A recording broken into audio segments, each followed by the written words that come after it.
But if you're looking for additional research tools, at the top here you can click on research, and this is where you have tons of available options. You can build watch lists, there's market screeners, mutual fund screeners, bond screeners, investment themes, all sorts of different tools like that. I'm just going to click on one option here, the market screener, and we'll go with the 2.0 to see what the upgraded version looks like.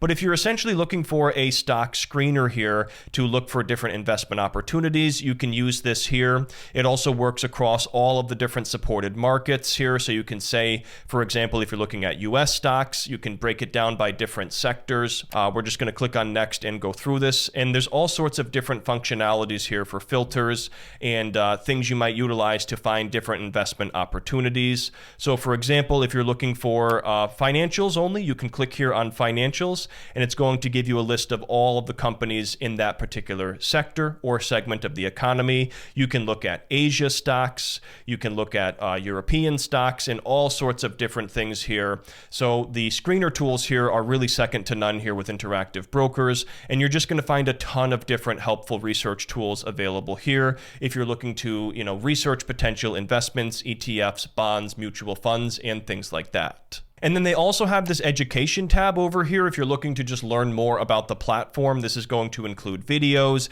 a Traders Academy, Traders Glossary, and things like that. So I would highly recommend checking out the short video section here at the very least if you're looking to just learn about different functionalities within this. And they even have finance courses built right in that are going to teach you how to use the platform and potentially different investment strategies. So the amount of tools here available are just unbelievable here. Introduction to stocks, introduction to indexes. So you can click on each one of these and go through different lessons that are going to teach you all about the stock market, investing, business cycles, things like that. So I would definitely recommend taking advantage of all of these educational tools, especially if you are new to the world of investing.